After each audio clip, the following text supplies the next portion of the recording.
Herkese merhaba arkadaşlar. Astronom Astroloji Dünyası'na hepiniz hoş geldiniz. Ben Berçin. Zaten birçoğunuz beni artık tanıyor veya tanımaya başladınız öyle söyleyelim. Hemen Instagram sayfamı size hatırlatmak istiyorum. Astronorm Bercin olarak arattığınız zaman beni Instagram'dan da takip edebilirsiniz. Orada da yine günlük olarak bir takım yazışmalar paylaşıyorum. Bilginiz olsun. Bugün Akrep Dolunay'ını işleyeceğiz. Hem de 4 derecede dişil bir enerjiyle bizi karşılayacak. Yarın çarşamba günü zaten gerçekleşmiş olacak bu Dolunay. Ama bugünkü hani etkilerde bize enerjisel olarak neler veriyor, nasıl bir etki veriyor, işte nelerle karşılaşabiliriz gibi bir takım temalara burada değineceğim. Ama ondan sonrasında da tabii ki dünya üzerindeki hani etkileri ve tabii ki benim uzmanlık olarak ilgilendiğim sabit yıldızlarla alakalı olarak da hangi sabit yıldızın burada büyük etki yaratabileceğini sizinle paylaşacağım ve bu videoyu da bu şekilde sonlandırmış olacağım arkadaşlar. Çok uzun bir video olmayacak ama hani en azından hani etkiler olarak siz de bu konuda bilgi sahibi olacaksınız. Videoya başlamadan önce kanalıma abone olmayı, videolarımı beğenmeyi ve yorum yazmayı unutmazsanız sevinirim. En azından bu şekilde daha fazla insana da hani etkileşimde olmuş oluruz ve hani ulaşmış olur bu videolar. Bu yüzden de hepinize çok çok teşekkür ediyorum ve yine burada bu kanalıma göstermiş olduğunuz tüm destekler için de hepinize sonsuz teşekkürler tekrardan. Evet. Dolunay enerjisi Akrebin 4 derecesiyle yükselecek arkadaşlar ve tabii ki bizim ülke haritamıza göre baktığımızda da yükselen Kova oluyor. Yani bir hava elementiyle yükseliyoruz. Ama tabii ki bu bize sabitlik verecek. Yani enerjisel olarak da bir takım olayları yaşadığımızda kalıcılığı vurgulayacak. Öyle söyleyebilirim. Bir kere burada yaşamın derinlemesine deneyimlenmesini ifade ediyor burada Akrep Burcu. Ve tabii 4 derecede ise derinleşmeyi ifade ediyor.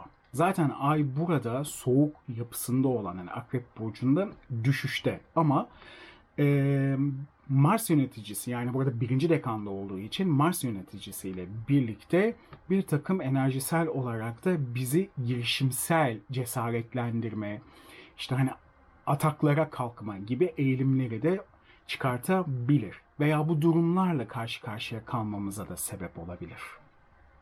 Mücadele etmemizi isteyebilir. Bir takım olayları mücadele sonunda sahip olmamızı ve bununla birlikte bize kalıcılığı verebilir. Böyle etkilerle karşılaşabiliriz bu dolunayın etkilerinde. Tabi burada önemli olan 4 derecede gezegenleri olan insanlar bu dolunaydan daha fazla etkilenmiş olacak. Tabii ki 3 derece ya da 4 derece, 5 derece, hani 6 derecede olan yine gezegenler de etki alacaklardır ama orb uzaklaştıkça biliyorsunuz hani etkide ne yapıyor? Hani azalmış oluyor ama özellikle 3, 4 ve 5 derecelerde olan gezegenlere sahip olan insanlar ciddi şekilde bu dolunaydan etkilenecek. Şimdi biz Hermetik'te 15 derece terazi ile hayatın burada başladığını ve 3 derece akrep ile de sonlandığını yani ölümün geldiğini ve yaklaşıldığını arketip olarak bu şekilde tanımlandırırız. Ve 3 derece akrepte olan yani Akrep Burcu'nun 3 derecesinde gezegeni olan insanlar daha doğru şekilde tabir etmek gerekirse bu dünyada ölümü deneyimlerler. Yani ölüme çok yaklaşırlar. Hani böyle bir söz vardı işte ben gerçekten hani ölümü deneyimledim ve bu tarafa gittim geldim gibi sözler hani bu şekilde etrafımızdaki insanlardan duyduğumuzda hani biliniz ki Akrep Burcu'nun 3 derecesinde muhakkak bir gezegeni vardır ya da ona yakın 4 olabilir, 2 olabilir gibi. Hani bu derecelerde gezegenler olduğu zaman insanlar bu dünyada bu tarz etkileşimlerle karşılaşabiliyorlar. Yani böyle bir deneyimle karşılaşıyorlar. Bu yüzden bu dolunayda ciddi aslında bir dönüşüm etkisi verecek. Yani hayatlarımızda sessiz şekilde olan ne varsa arkadaşlar burada gün yüzüne çıkartabilir. Bir yandan da haritaya bakıyorum. Ve bize yine tepkisel olarak bir takım şeyler verecek. Yani bu konularda bizim yaşamımızı etkileyebilir, bir değişim, bir dönüşüm verebilir, bir şeylerin sonlanması, hani bir şeylerin yine kaybolması ve onun yerine yeni bir şeylerin ortaya çıkması gibi. Ama bunun da tabii yine mücadeleyle ve zorlukla olabileceğini bize söyleyebilir arkadaşlar. Ama tabii ki bu değişimlerin ve sonucunda olacak sonuçların bize kalıcılığını da burada aslında veriyor. Şimdi bu değişim ile bizi etrafımıza daha sabırlı ve daha dayanıklı yaklaşımlar mesela bizde gösterebilir. Mesela hani olaylara karşı daha konsantre olabiliriz. Hani böyle bir etki verebilir ve çözemediğimiz, uzun zamandır sessiz kalan bir takım şeyleri çözüme ulaştırabiliriz ve bu şekilde de sorunları ortadan mesela kaldırtabilir bu dolunay bize. Mars'ın bir enerjisi var tabii ki hani burada. Çünkü ilk dekanda bu etkiyle de mesela bizim uzun zamandır yapmak istediğimiz ve planladığımız ama bir türlü hayata geçiremediğimiz etkileri vererek bizim girişimci ruhumuzu harekete mesela geçirebilir. Ve bu şekilde de hırsımızla birlikte bir takım şeyleri kazanabiliriz. Hani bize kazanç da sağlayabilir. Bir de bu yönden de bakmak lazım. Ama tabii gölge olarak baktığımızda hani bunun bize negatif bir yanı da olabilir. Gölge yanıyla baktığımız zaman da bize yıkıcı etkiler verebilir. Veya böyle bir mizaçla insanlara yaklaşabiliriz. Ya da etrafımızdaki insanlar bize böyle bir mizaçla yaklaşabilir arkadaşlar. Gizli ve sessiz şekilde mesela saklanan veya sakladığımız, içimizde büyüttüğümüz ama bir türlü dışarı çıkartamadığımız bir kinimizi de kusabiliriz. Veya etrafımızda bu denli yaşamış olduğumuz, geçmişte yaşanmış olan bir takım olaylar varsa bunlarla da yüzleşebiliriz ve insanların bize karşı olan kinini ortaya çıkartabilir. Ee, Başka bir deyişle de yine bir takım hani olaylara karşı kuşkucu şekilde yaklaşabiliriz. İncinerek hani bu da olabilir. Veya incindiğimiz bir takım olaylar varsa bunları dile getirebiliriz. Ya da bu zamana kadar burada bastırmış olduğumuz bir takım yine duygular varsa derinlerde onları gün yüzüne çıkartabiliriz ve insanlarla bunları yüzleştirebiliriz arkadaşlar. Bize böyle bir etki verecek. Çünkü ay burada düşüşte olduğu için arkadaşlar huzursuzluğu ve patlayıcı derin duyguları ifade edecektir bizde. Çünkü o burada güvende olmayı isteyecek. Ve bizler de bir takım hani olayların sonucunda hep içimizde sakladığımız, işte o içimizde sessizce büyüyen hani olayları ortaya çıkartarak aslında daha güvenli alanlar inşa etmek isteyeceğiz. Onlardan aslında kurtulmak isteyeceğiz. Tabii burada sekizinci ev ön planda çıkıyor. Çünkü burada Dolunay sekizinci evde oluyor haritaya göre. Burada tabii ki hani ölümün temasını ön plana çıkartıyor arkadaşlar. Tabii ölüm, miraslar, korkular, zorlayıcı etkiler, ameliyatlar, acılarla başa çıkmak gibi ve bir takım elde edilen yine başkaları tarafından hani kazanabileceğimiz kazanımları da gösterebilir burada sekizinci ev. Bu ölüm illa hani fiziksel bir kayıp olmayabilir. Bu ölüm bir ayrılık da olabilir. Ya da acı çektiğimiz bir şeyden kurtulmak da olabilir. Onun burada sonlanması da olabilir. Ya da yolunda gitmeyen bir takım olaylar, bir takım etkiler varsa hani onların da yine sonlanması. Düzgün gitmeyen bir işinde mesela bir devri olabilir. Yani kendi hayatınızda bir şeyi sonlandırarak bir şeyleri başlatmak isteyebilirsiniz. Ama tabii burada önemli olan Dolunay'ın burada Plüton'la yapmış olduğu dik açısı var. Bu da aslında hayatlarımıza krizleri getirebilir. Çünkü yani en önemli hani etkiyi burada Plüton sağlayacaktır. Biliyorsunuz sert etkiler verir burada Plüton.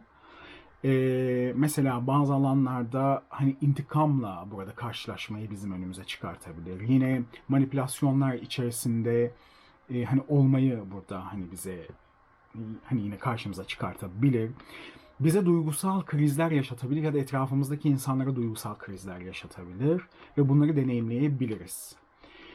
Ama tabii ki bu değişimler, bu hani etkilerle hani bir takım olgunlaşmalar olacaktır ya da bir takım burada kayıplar olabilecektir. Bunlar aile içerisinde olabilir, hani evlilik içerisinde gerçekleşebilir ya da sosyal ilişkilerimizde, iş ilişkilerimizde de gerçekleşebilir. Çünkü ben her zaman şunu savunuyorum. Herkesin haritasında bu etkileşim farklı evlerde olacak. Çünkü buradaki burçlar farklı olacak. Transitini farklı şekilde alacak. Onun için herkes bu dolunaydan farklı şekilde etkilenecek. O yüzden hani herkes için böyle bir şey hani söylememiz doğru değil ama hani genel etkiler olarak bu tarz etkiler verecektir. Ama bu etkileri insanlar evlilik hayatında yaşayabilir, işte iş hayatında, sosyal hayatında, iş hayatında yaşayabilir. Hani onun için e, bunlara dikkat etmemiz gerekiyor. Özellikle otorite figürleri. Yani otorite figürleriyle güç çekişmeleri mesela hani gündeme gelebilir. Ya da baba figürüyle ilgili bir takım anlaşmazlıklar, sıkıntılar bizim karşımıza çıkabilir. Zorlanmalar olabilir. Ya da baba tarafından bir takım sorunlarla karşılaşabiliriz. Hepimiz için hani şifalandırıcı ve güzel bir dolunay etkisi olsun inşallah. Ve içimizde olan sakladığımız bütün zor, e, bütün o problemli olan hani etkilerin ortaya çıkarak çözümlenmesini temenni ediyorum. Dünya etkilerine baktığım zaman arkadaşlar, tabii ki dünya etkilerine baktığımda genel haritayı ve jeodezik, yani astrokartografik olarak da jeodezik haritayı incelediğimde kuzey yönler yön ve vurgu buluyor burada. Yani burada kuzeydoğu ve kuzeybatı ve kuzey bölgeler ağırlıklı olarak etkilenecektir.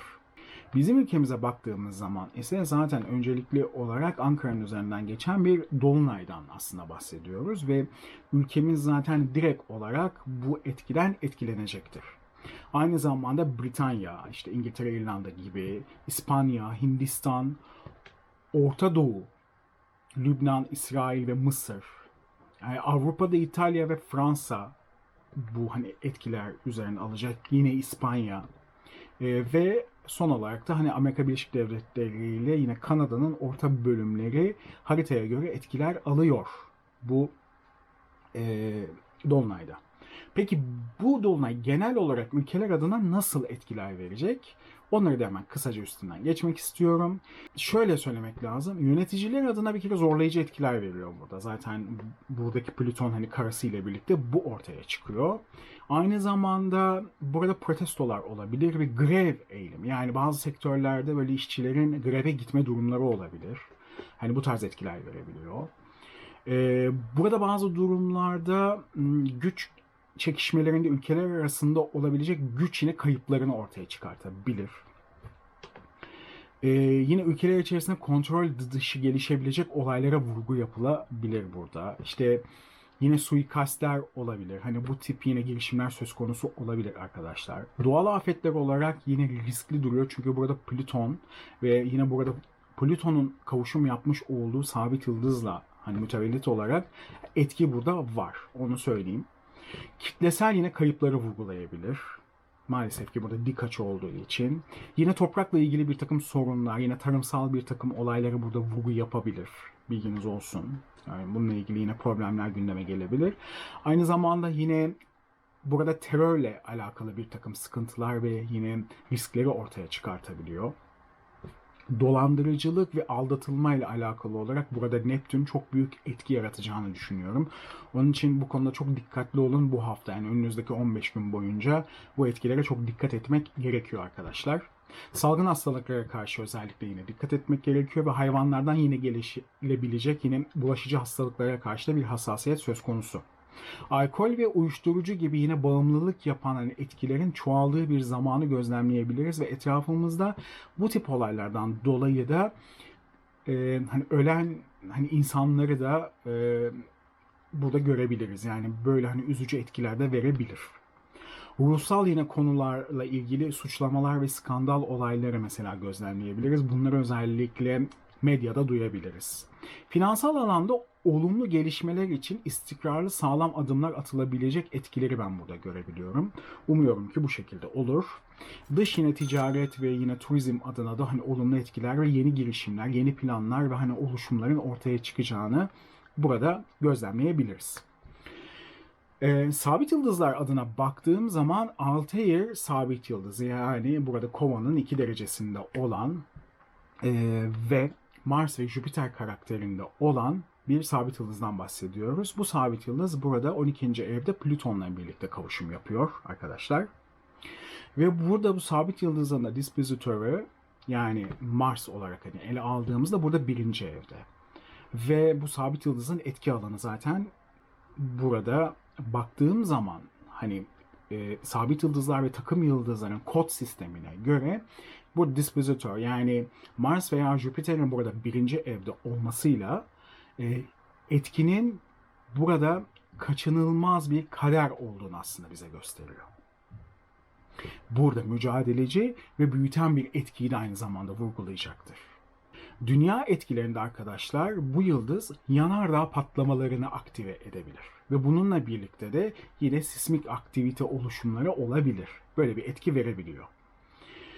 Aynı zamanda su elementinde olduğu için bu dolunay ve hani burada da dik açı yaptığı için, hani burada bir kareleme açısı olduğu için fırtınalar, aşırı yağışlar ve sel yine baskınları ile ilgili bir takım olumsuz olayları da tetikleyebilir arkadaşlar.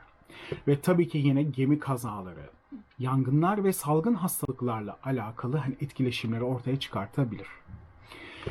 Tabii ki hani akrep dolunayı olduğundan dolayı ve yine bu sabit yıldızın da kendi vermiş olduğu bir hani etkiden hani mütevellit sürüngenlerden yine gelebilecek burada tehlikeleri de dikkat çekiyor bu sabit yıldızlarla hani etkisel olarak. Benim burada dolunayla ilgili söyleyebileceklerim bu kadar şimdilik arkadaşlar. Umuyorum hepimize karşı bir şifa enerjisi olur. Hani evrene karşı da bir şifa enerjisi olur ve bize bu şekilde etkileşim olarak geri döner ve bütün sorunları iyiliklerle ve güzelliklerle çözmüş olarak hani bize etki eder. Yani benim bütün temennim bu olsun dolunayda ve sizler için de bu şekilde olsun. Unutmadan arkadaşlar, dolunay günü ya da dolunaydan bir gün öncesi o gecesi ılık bir duş yapmak, sirkeli suyla ve yine aynı zamanda yine kaya tuzu ile birlikte ılık bir duş yapmak sizin üzerinizdeki bütün negatifleri üzerinizden atmanızı sağlayacaktır ve size güzel pozitif enerjiler verecektir ve doğal taşlarda eğer ilgileniyorsanız ve kullanıyorsanız da yine o dolunay günü, yani bir öncesi hani akşamı ay ışığına hani onları yine bırakarak o negatiflerinden hani arınmalarını ve güzel pozitif enerjileri almalarını sağlayabilirsiniz. Yine sabah olduğu zaman hani alarak yine kullanabilirsiniz. Evet arkadaşlar, kendinize çok iyi bakın. Kanalıma abone olmayı, videolarımı beğenmeyi unutmayın ki birçok insana ulaşabilelim. Bir sonraki videoya kadar kendinize çok iyi bakın. Görüşmek üzere, iyi günler diliyorum.